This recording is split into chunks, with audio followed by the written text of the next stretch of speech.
Hello. So this is Consciousness Radio for the Qualia structure, neural basis of consciousness. And today here I'm at OIST. I'm a visiting kind of a scholar. It's called the TSVP program. And today I have a I'm actually a guest, but you're the host for the OIST. But a guest, Tom Froese. For the show. Yes.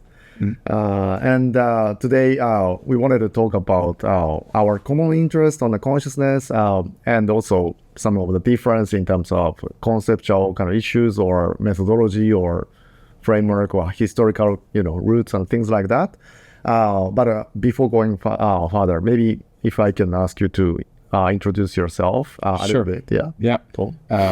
So my name is Tom Froese, and I'm the head of the Embodied Cognitive Science Unit here at OIST. And we research the human mind across all the scales. We do a lot of theory work. It's a theory-driven lab, but we also do computational modeling. And we have a tight feedback loop also going through experimental work. But what we're really interested in is pushing forward theories of the mind. I see. And a little bit more of the sort of my own interest in Sure. your past. So you started in Mexico or? That's when I had my first research group. Research group. Yeah. Because I saw some kind of research advertisement on your talk, and then given in Spanish. I thought that's quite interesting. Let's see if I can still do that. So that was 7 years at UNAM in Mexico, and over there the group was kind of the precursor to the group that I have here. So it was called the 4E Cognition Group. And when I started at OIST in 2019, actually much of that group came here with me at the time. I see. Yeah, and I was a bit curious about that because it seems like you had an ecology or sort of the evolution or simulation kind of paper in PLOS 1, which was kind of featured in one of the ecology book I was reading about the soil and intestinal bacteria. So Really? Yeah. So that's a very hard thing, but this is same tone. So I was very surprised. But you're originally from Germany? Yeah, I'm German originally. Yeah. My interests are broad. I think they were even broader when I was at UNAM in Mexico. So I was collaborating with archaeologists, sociologists, mycologists, looking at the ecology of mushrooms and their evolution, and so it was very broad. But it was what I felt I needed to do at the time in order to kind of get out of the very narrow view of what the human mind is. So if the human mind is also a biological phenomenon and with all the messiness that comes with the natural world, and at the same time as a social cultural phenomenon, just stepping outside of our typical Western university lab environment and just, going out into the field really and seeing, the life outside was very stimulating and really helped me to push forward the embodied cognition into new directions. So ultimately, eruption theory that I'm presenting now comes from an appreciation that there's more to being human than just, let's say, what neuroscientists measure. And also more than, we have to give more credit to the social and the phenomenal and all of that than even some of my close colleagues in active and embodied cognition sometimes allow. So to give room for all of those, the diversity of the world that we find ourselves in, I felt a new theory, a new framework was needed to accommodate all of that. I see. Yeah, so that's the sort of the first sort of a common kind of interest. I also, I was grown up in Japan, and then I went to US from graduate school, but partly because of this cultural background, I don't know, but I always felt it's weird when I went, to speak with especially Western philosophers and also, psychologists, cognitive scientists in especially, Western kind of a tradition where the language is quite, dominant starting point of the philosophizing. And also thinking about consciousness or higher order cognition is limited to the or tied with intelligence in a way that we talk, and they tend to kind of start with the assumption that only the intelligent adults are fully conscious, and then babies are not, and then infants are not, and then also the other animals are not, and then of course not bacteria ever, and so on. Right. But that feels really weird from my kind of default state. I don't know other things, but I would be also by default would be surprised that if there's nothing to be them. Yeah. So So that's definitely one of the common interests. I think that's I already carried that more broader view of what mind could be with me from my PhD at the University of Sussex, working with Ezekiel De Paulo and people over there on the inactive approach, and then later at the University of Tokyo and Ikigami lab. The idea always was that there was some relationship between mind and life, and if that's true, then it should go back to the origins of life, effectively, right? So we're talking like I don't know, billions of years ago. I don't know, what was it, 4 billion years ago? Like some incredible large number ago, maybe there was already mini minds around in the universe. So that's quite natural. So I guess for me, Mexico is more like going into the social area. Maybe that's where possibly you have more hesitations. I don't know, but the idea that social phenomena also have an existence in their own right. They also have their own autonomous dynamics. They might have their own quality of what it's like to be them. And so that's something that steps outside of the individual living being. But I think from a Japanese point of view, that's probably not so unnatural either to think about it. Now, if you think about the word for human being, ringen, right? The kanji is already something like between. Exactly, yeah. So between people, yeah, right. So to be a human being means that you're already somehow among others, right? That's part of almost the definition. And so I think it's super useful. It's a little bit like, Husserl, when he talked about consciousness, he came up with this method, the reduction or the epoche, which is like you're supposed to bracket your presuppositions, right? Right. That's really hard to do if all you've ever done is live in one city all your life in the non-cultural context. That's definitely true, right? Yes. So you don't know what the other possibilities are. You don't know what your presuppositions are. Once you start traveling and working in different environments and really see East, West, modern, indigenous, and all of that, then you really start to be able to bracket some of the things that you don't even know that they're presuppositions. Right. Yeah, that's totally true. And I came to realize something like that much later in life, in fact. So as I grew up, when I was in high school and also university, I was primarily more interested in physics and math. And maybe this is kind of the thing that we can also appreciate some kind of difference or commonality later on. But and then went to university and then find this, consciousness or sort of brain as the most interesting thing at that time. Less so for consciousness, but my prime interest is kind of more mathematical or physical laws. I can see why you're attracted to IIT then. Yes, right? Right. Yeah. So, and then I went to Caltech under the Christoph Koch, and because Christoph is also probably some kind of, concept like me, we kind of resonated. And then I stayed there for another 5 years with Ralph Adolphs.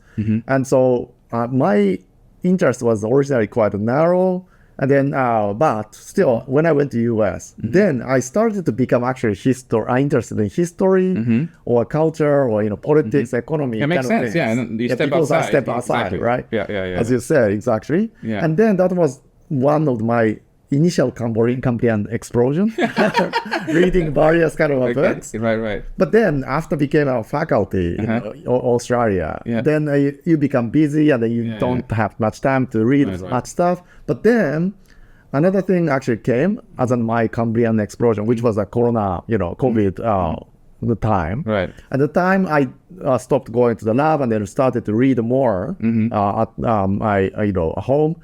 And also at the time, I was also trying to establish this transformative research group, this one, Qualia structure. Right.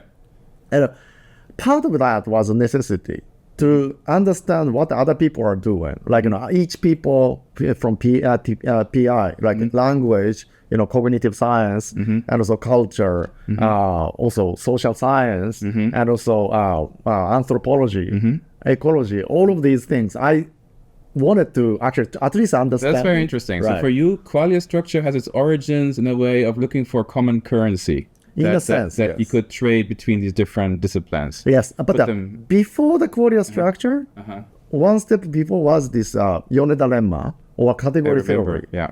And that one is actually related to your idea of the ningen between man, between as a sort of a prime. Right. Because the category theory is about primary. Primary relationship, primary. Right. And then once I started to see that as a kind of, again, mathematical kind of, core, then I can actually see a lot of analogy or interesting kind of situation in sociology or culture, laws, or economy even, and that made me kind of my interest in various fields really exploded, and then that allowed me also to be more kind of open to other ideas. Yeah, so probably when I met you first time when I visited OIST, during COVID, I guess. Maybe, yeah. Yeah. I was less sort of, open probably. But you were very interested in that lemma. I do remember. Yes. Category theory and everything was the big thing for you at that time, I think. Yeah. And it's extended. Yeah. But I think the important point to highlight there is that this interest into different regions of I always call it regions of being, really, right? So you can look at what life is, you can look at what mind is, what people are, what is the social. I think once you basically appreciate these fields for what they are, they really become fields in that way. And then you can look at how are they related, how are they impacting each other. It's a little bit like a network, like a pattern of different ways in which the world shows up to us. Right. And then the challenge becomes finding those links and how to connect all of these pieces together. And I think the traditional way of saying that everything is just going to collapse down to the most fundamental level and the rest is actually just interim heuristics or something like that we could dispense with in the long run. That just doesn't do justice to the complexity of those fields. So how to do that is an open question. We can go more into that in a bit, but I think the starting point is to recognize that these things they exist in their own right and they make a difference in their own right. And then the challenge for us is to say, how is that possible? Rather than to say, here we start with this very limited metaphysics. And because this metaphysics doesn't allow for multiplicity or diversity of these different disciplines, we have to somehow get rid of them. And I think that shift is going to be crucial moving forward to really recognize that reality is complicated. It's a lot of different areas that have their own special characteristics that are unique to those areas, basically. I see. So then, just to stay coming back to your origin, also history, academic history. So you started as a PhD student in Sussex, right? Yeah. And at that time you worked with Di Paolo, right? Yeah. And he was an emergent complexity kind of the person, like artificial life. Or? Yeah. So just going one step before that, I did the master's in engineering combined with undergraduate at the University of Reading. And engineering. Yeah. Computer science and cybernetics. Yeah. So that was the first step, right? So I come from computer science actually, and AI and systems theory and robotics and so on. To build intelligent robots. That was the plan. Yeah. Okay. So we can talk about AI later too, because I'm really excited about what's happening nowadays. But so originally my idea was to do something that would get us to human level AI. Right. That's the very original idea I had to why I wanted to go into university in the first place. I see. Okay. And then things at that time were still kind of like an AI winter. Right. There was not really much going on. And so then the path I took was trying to figure out how is it possible that we have intelligence while these systems don't? And that then brought me into cognitive science and philosophy and artificial life and things like that, which just then became the focus of the PhD. And Di Paolo at the time had created a group at Sussex around this life-mind continuity, around embodied cognition, evolutionary robotics, the inactive approach. And he was really pushing forward Vareda's work. So Vareda had already passed away by that time. Right. I think a couple of years before I started my PhD, something like that. Right. But it was really Di Paolo who took the last pieces of work that Vareda published on the theory of the organism and sense-making and and then they continue developing them and articulating them, and I see. pushing them into the social realm with his students and things like that. So I see. Yeah. And then did he hire Anil Seth at that time, or that was after? I think Anil came with his own money. Really? So But he's also kind of coming from the artificial life or that's right. embodied. Yeah. So I think if I remember correctly, so Anil Seth did maybe a master's or something like that. He had some connection with Sussex before, and then They went to San Diego. Exactly, and then worked there. Did a little bit of robotics and artificial life related things with an eye on consciousness already.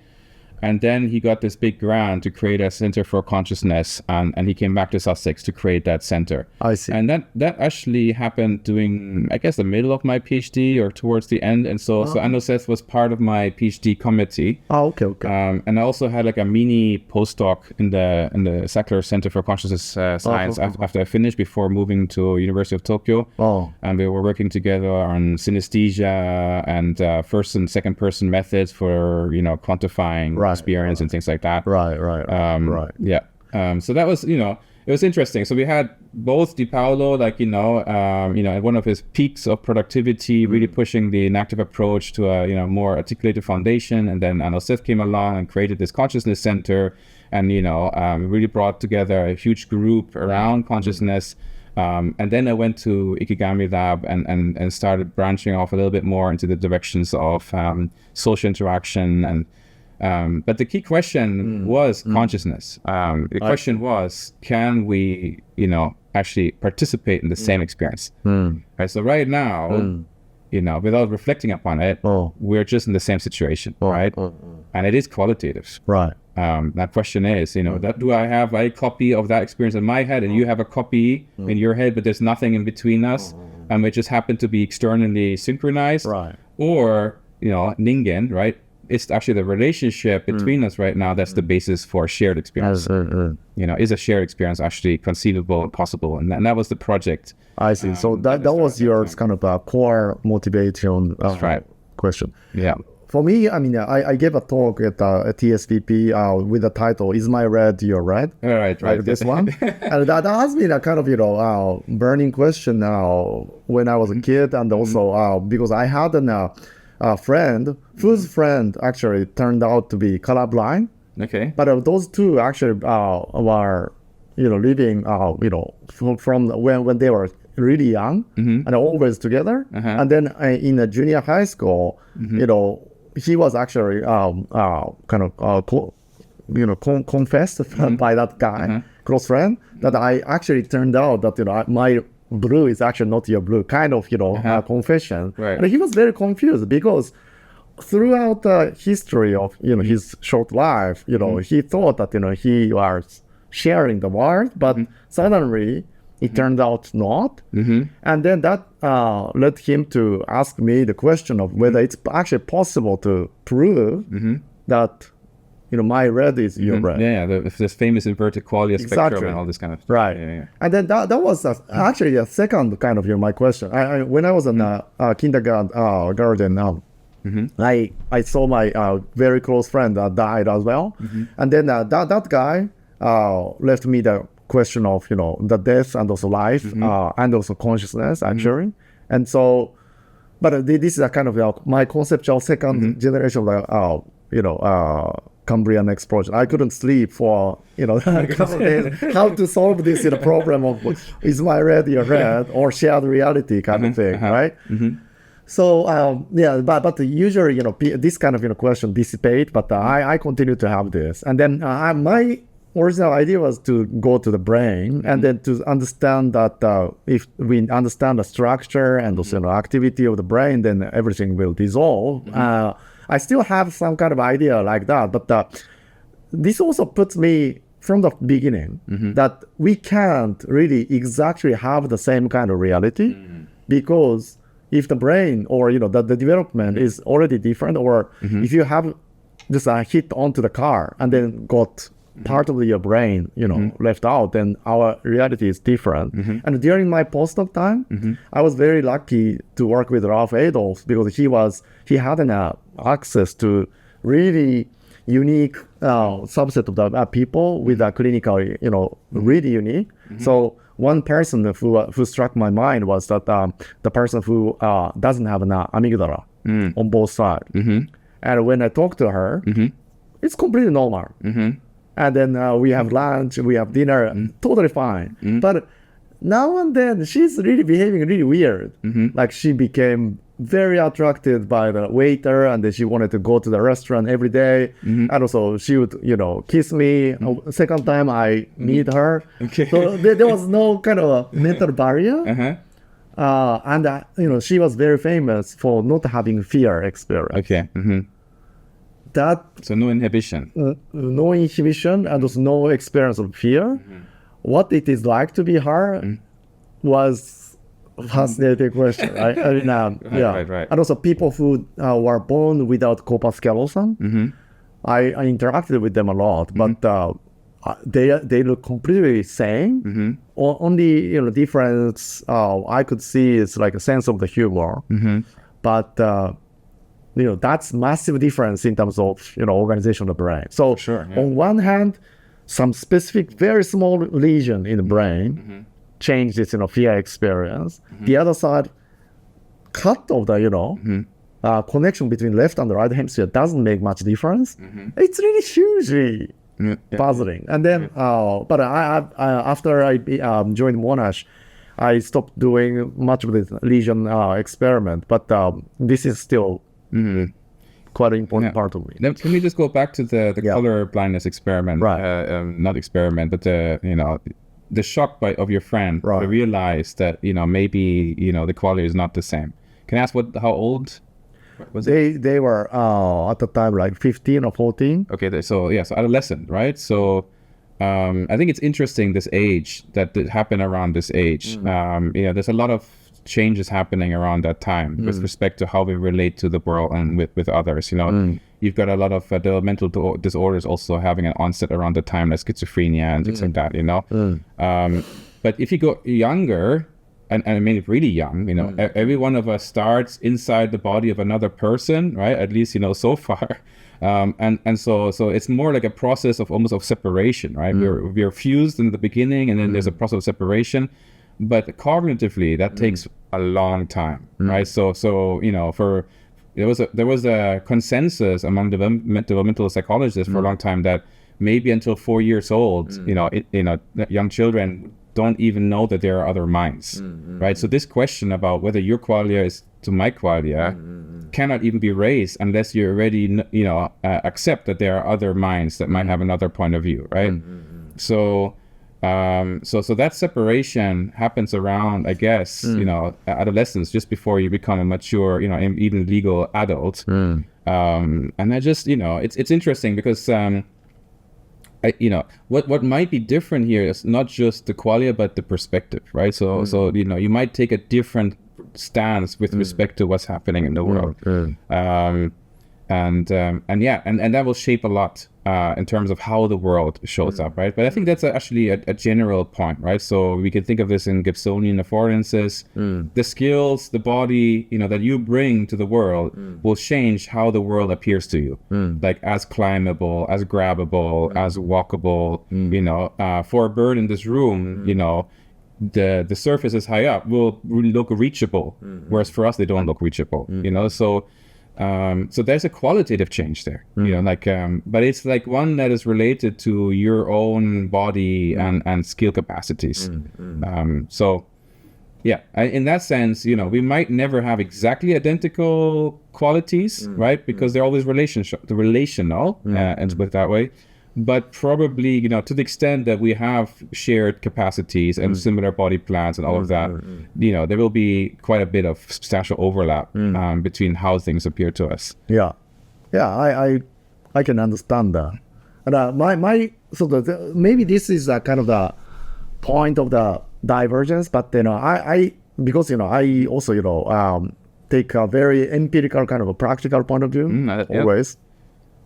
I always, accept all these kind of, claim first, and then wanted to see what's the sort of the conditions that makes me kind of convinced by that claim, or what kind of conditions or evidence makes me doubt or reject that kind of. No, for sure. That should be our ambition. Yeah. Yeah, so that's So I accept that as a sort of a hypothesis or story or whatever, right? Okay. And this kind of thing is also gigantic in the case of the consciousness, the human society, and so on. So that's quite also difficult to always distinguish whether it's an accepted. Maybe we can go into the evidence. So one thing that really fascinated in the Qualia structure project is what we discussed before about how much variability is there in the responses of different people and depending on their background and their age and so on. So maybe can you just recall for the listener a little bit about what were the findings there, because it sounded like you were saying that surprisingly little variability. Yeah, so what we did, it's published in PNS this year, and it's a collaboration within the Qualia structure with developmental psychologists and also linguists. And we kind of tested this common notion that the children, in as you said, below 5 years old especially, mistakes, and also has really little concept about color naming. So when they are shown, especially like a blue things, and then they sometimes say green, midori, and so on, right? And so if you generate this kind of confusion map for the 3 years old, they are quite chaotic. Red is definitely different from other things, but still red is also confused by pink or yellow and things like that. So based on that, cognitive psychologists seem to have assumed that their world of the color qualia must be also kind of confusing. But then our approach, relational approach towards qualia is to consider the redness of the red can be characterized with its relation to other color. So if for me, red is quite different from white and so the black, but also slightly closer to this kind of red, then that's, for me, that is the whole structure of the similarity can define or characterize my redness here. Okay, yeah. And then we thought that maybe this can be actually easier for children to also report. And then we developed this iPhone app so that the children can also type without talking to report the similarity, which actually made it possible for them to report, right? Then it turned out that the structure of the similarity of the at least 9 colors that we tested, on average, it's really same from the adults to kid. And even at the level of the individual, almost everybody had a similar kind of structure. And, for example, the primary character that also came up with a question in the TSBP talk was that the color wavelength wise, it is unidimensional. The shortest wavelength corresponds to invisible violet. Ultraviolet, but then starts to be like purple, blue, and so on. And then when the wavelength becomes longer, then it becomes like red, and then infrared, again, invisible. Yes. So from this unidimensional or wild structure of the wavelengths, purple and red is very far. But pretty much everybody says red and purple is similar. Right, yeah. Similar than red and green or purple and yellow. So everybody, at least using this 9 color, has this color ring-like structure.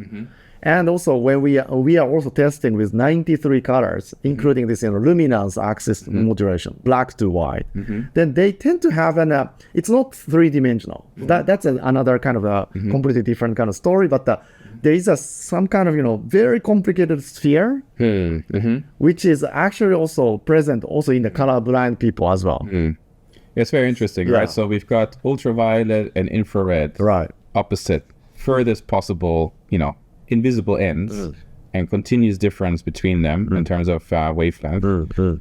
And yet, when we look at the qualia structure, it becomes a circle. Exactly. A little bit like going around 2 pi, and then suddenly you're zero again. Right. Almost like sound as well of the piano, right? That's what was Newton actually thought. Why feels like again coming back. Have you tried that? We did that experiment. Okay. Interesting. Yeah, it's almost like, when you reach the points of absence, they somehow, it connects, it folds back on itself.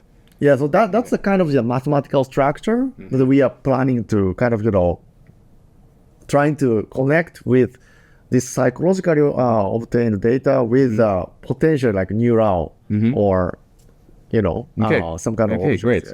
Yeah, no, very fascinating. So, but just, to finish the point about variability before we go into the neural direction. Right.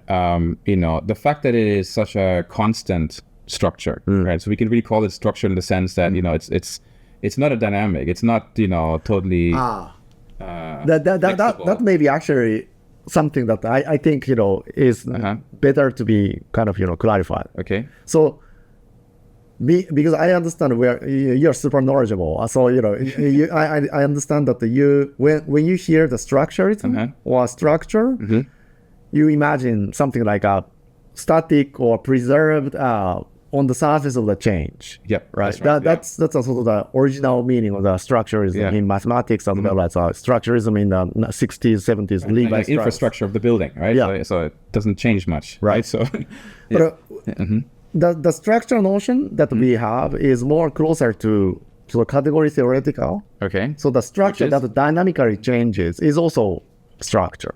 So it's possible, but in this case, but in this case, it's not happening, right? A little bit happening.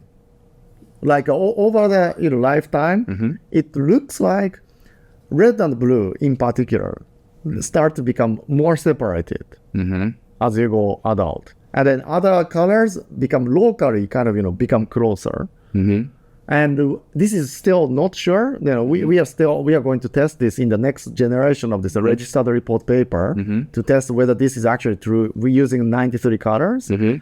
But potentially, the way the color looks like in the world is more or less kind of impartial as a kid, but more categorical as we become adult, which makes sense. Yeah, it makes sense. Yeah, I was going to say that, there's well-known effects like the perceptual magnet effect and some kind of like, categorical perception is also well-known where things within a category are less discriminable than things that are at the boundaries between categories, for example. They look the same, even though objectively the difference is the same within the category and things that are sitting at the boundaries between categories.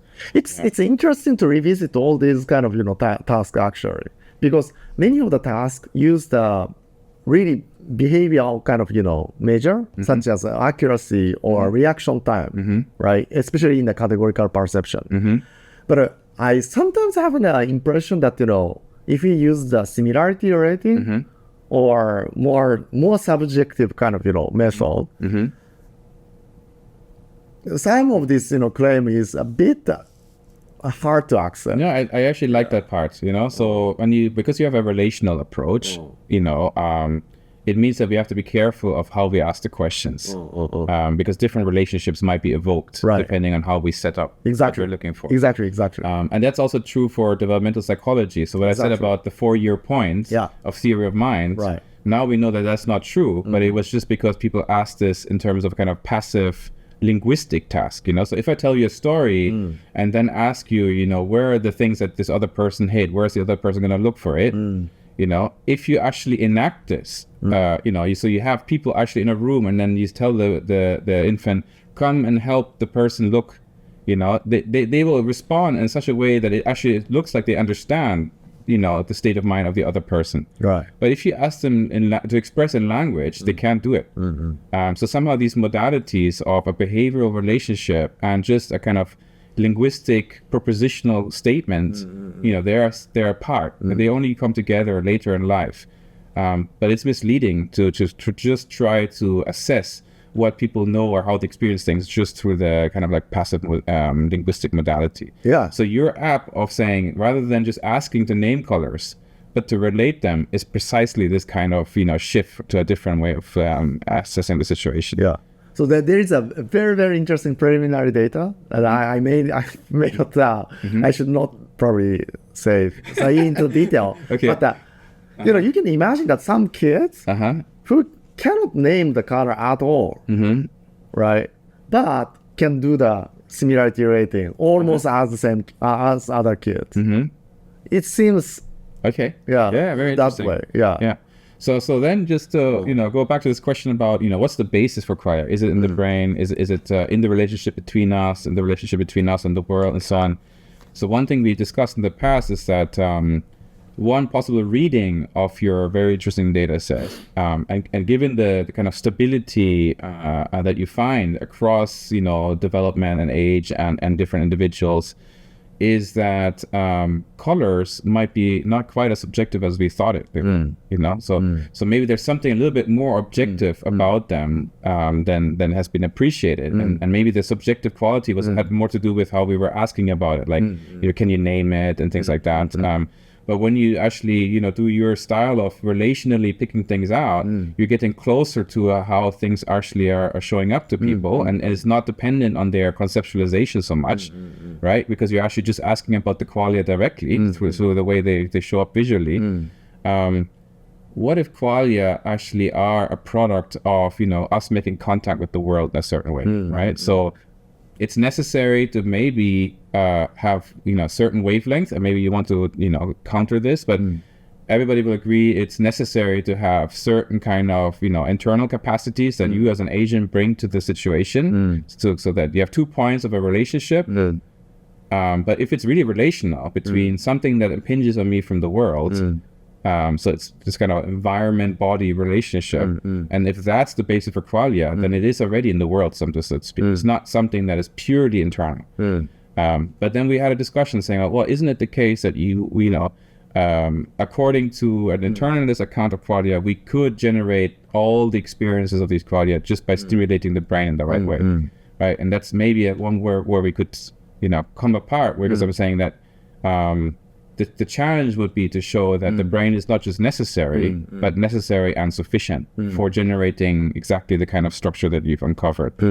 And my current intuition is that that's not possible, right? So you would need the world basically to contact you in the right way in order to have the same structure.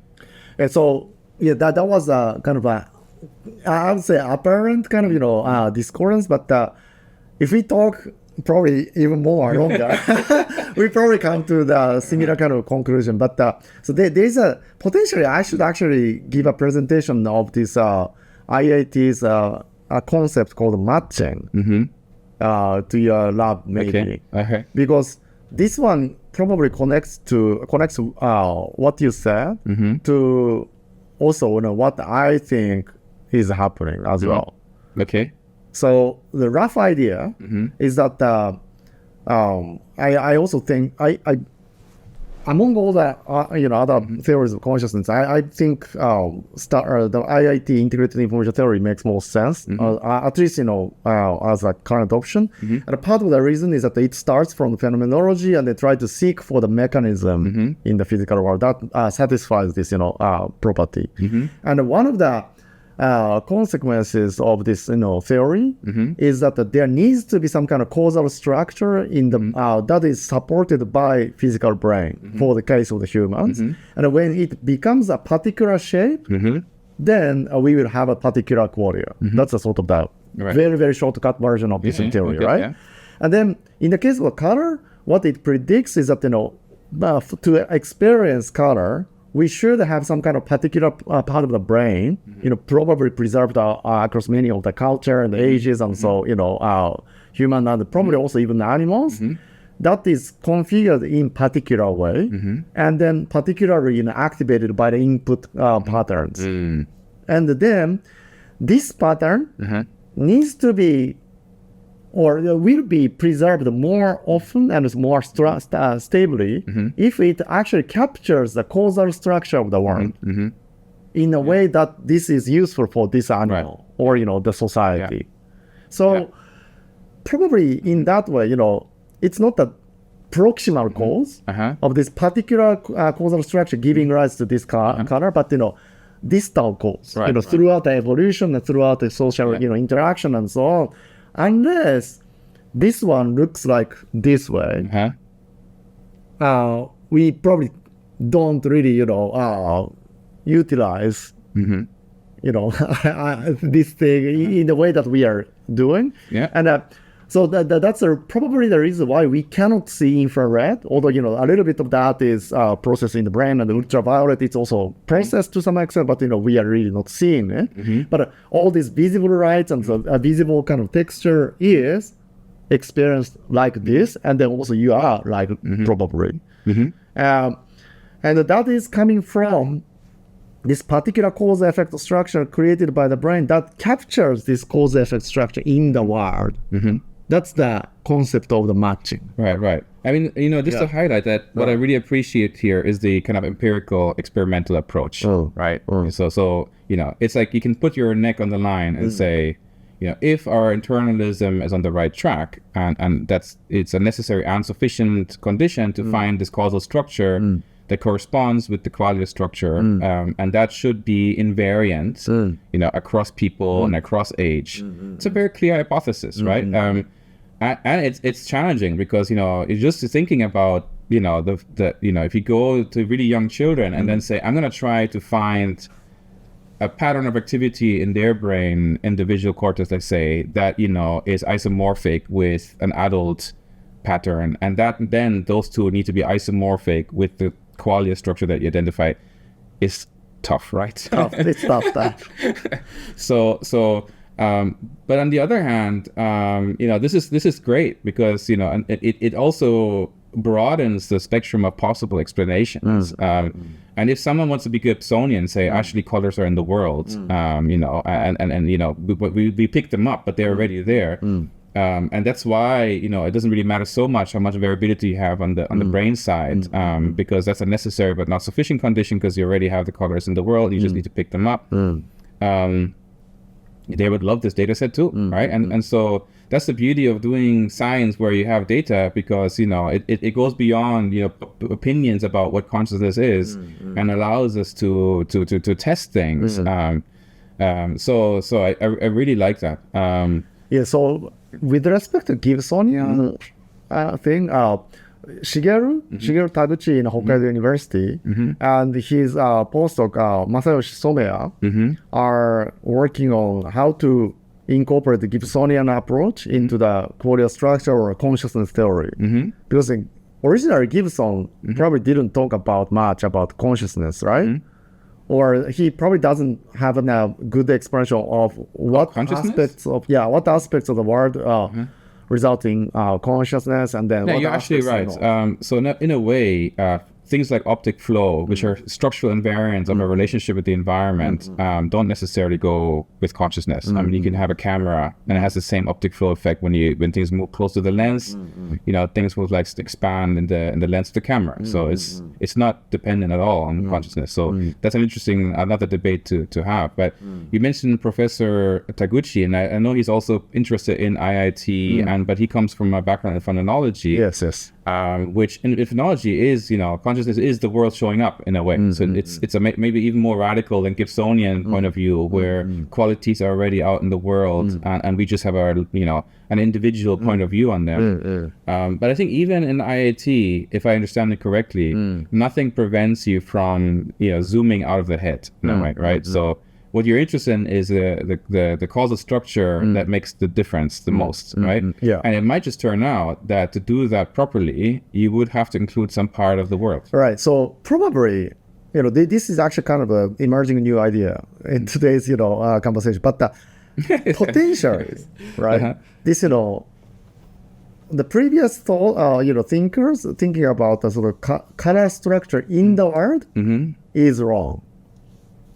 So what I mean is that, people usually very reductionistically, measure things. Just wavelengths, you mean? As a wavelength, right? Okay. And then basically start with this wavelength as a sort of the that's structure. And they show that very nicely. Yeah. Because that's the circular structure is in contrast to the linear change. Right. Yeah. So that's one, already kind of nice. telling thing that,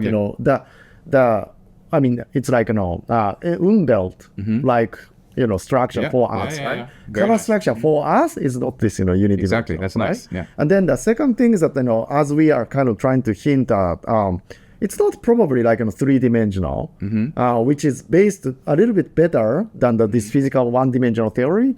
But many of the color science also starts with the three types of the cones in the eyes.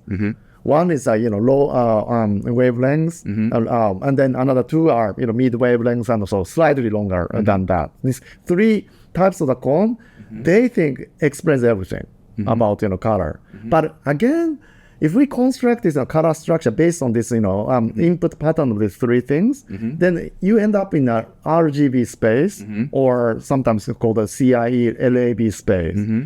And then it turns out that the output from that kind of computational structure is also very, very different from our similarity structure. Okay, interesting.